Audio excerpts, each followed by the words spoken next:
Ой, смотрите! Лесенка! К сожалению, моя конструкция не позволяет мне...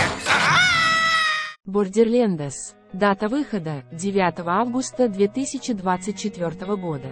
Фильм Borderlands – это адаптация популярной видеоигры, которая ведет нас на планету Пандору. Лилит, Кейт Бланшетт, знаменитая охотница за сокровищами, возвращается на свою родную планету, чтобы найти пропавшую дочь Атласа, Эдгар Рамирес, самого могущественного человека во Вселенной.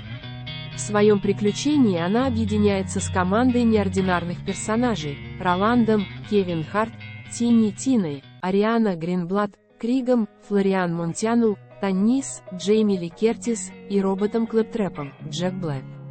Вместе им предстоит бороться с пришельцами и опасными бандитами в поисках ключа к невообразимой силе.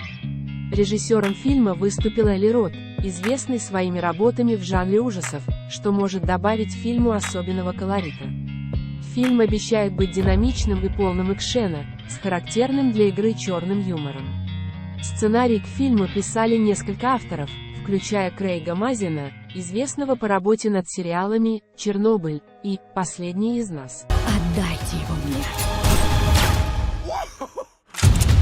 Фуриоса. Хроники Безумного Макса. Дата выхода – 24 мая 2024 года. Это предыстория знаменитого персонажа Фуриосы из фильма «Безумный Макс. Дорога ярости». В центре сюжета – молодая Фуриоса, которую похищают из зеленого места многих матерей и попадает в руки Великой Байкерской Орды под предводительством военачальника Дементуса. Путешествуя по пустоши, Фуриоса сталкивается с различными испытаниями и открывает для себя путь домой. Фильм обещает быть эпическим приключением в стилистике франшизы. Режиссером и сценаристом выступил Джордж Миллер, который уже создавал предыдущие фильмы серии. Он рассматривал возможность использования технологии «де-эйджинг» для Шарлиз Терон, но в итоге роль Фуриосы досталась Ане Тейлор-Джой. Съемки проходили в Австралии, и это стало самым дорогим производством в истории страны.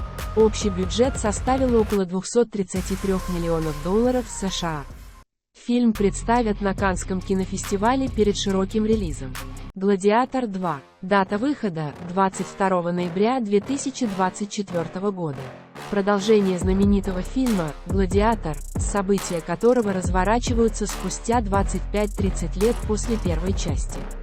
Центральной фигурой сюжета становится Луций, сын Люциллы и племянник Коммода. История будет следовать за Луцием, который сталкивается с новыми испытаниями и противостояниями в древнеримском мире. Режиссером снова выступает Ридли Скотт, а сценарий написан Питером Крейгом. В фильме заняты такие актеры, как Пол Мескал в роли Луциуса и Барри Кеоган в роли императора Геты. Съемки проходили в различных локациях, включая Марокко, и стали самым дорогим кино производством в ЕС с точки зрения полученных налоговых льгот.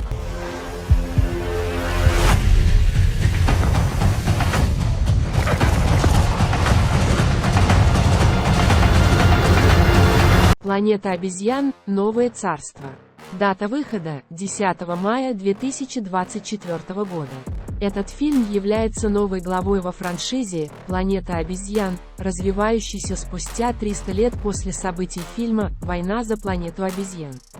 В новом царстве обезьяны формируют цивилизации и королевства, а люди остаются в диком состоянии. Главный герой, молодая обезьяна по имени Ноа, начинает путешествие, которое заставляет его переосмыслить мир, и место обезьян в немецком фильме обещает стать началом новой трилогии, которая будет строиться на наследии первых 3 фильмов перезапуска. Режиссером выступает Уэс Болл, известный по своей работе над трилогией «Бегущий в лабиринте». Основные съемки проходили в Австралии с использованием технологии Motion Capture, а среди актеров Оуэн Тик, Фрея Аллан, Кевин Дюрант и Уильям Хамейси. Как тебя зовут? Я Дэр. Харлин Квинзель, но я хочу знать тебя лучше. Джокер. Безумие на двоих. Дата выхода – 4 октября 2024 года. Этот фильм является продолжением успешного фильма «Джокер» 2019 года. В «Безумие на двоих» Джокера Хоакин Феникс, и Харли Квинн, Леди Гага, можно увидеть в необычном музыкальном триллере, разворачивающемся в Готэме.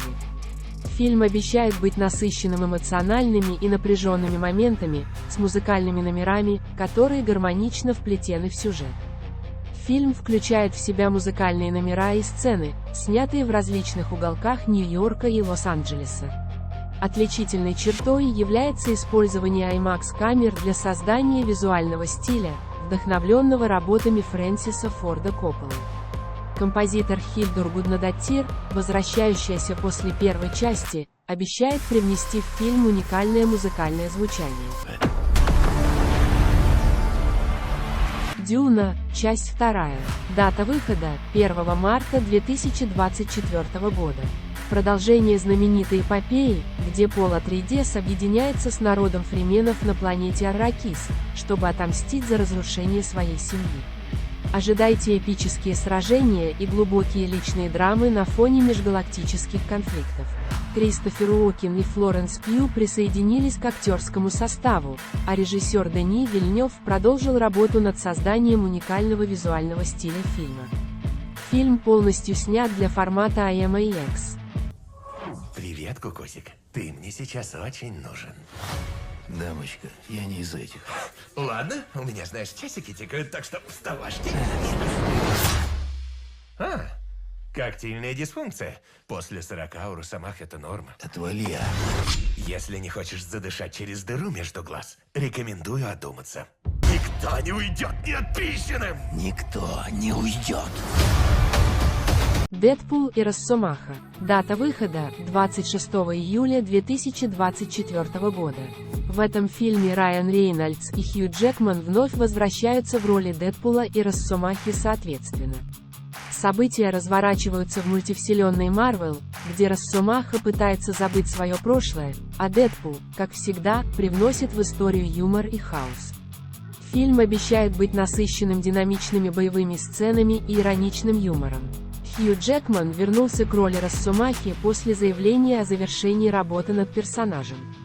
Впервые он появится в костюме Росомахи, выполненном в традиционных желто-синих тонах. В фильме также появятся новые персонажи, включая Кассандру Нову, сестру Чарльза Ксавьера, которую играет Эмма Коррин. Какой фильм вы хотите посмотреть больше всего из этого списка? Пишите об этом в комментариях. Также, подписывайтесь на все наши другие социальные сети, все ссылки есть в описании, тем более там есть дополнительный контент. Также, поддержите нас финансово по ссылкам в описании или оформите спонсорскую подписку на наш канал, буду очень благодарен за это.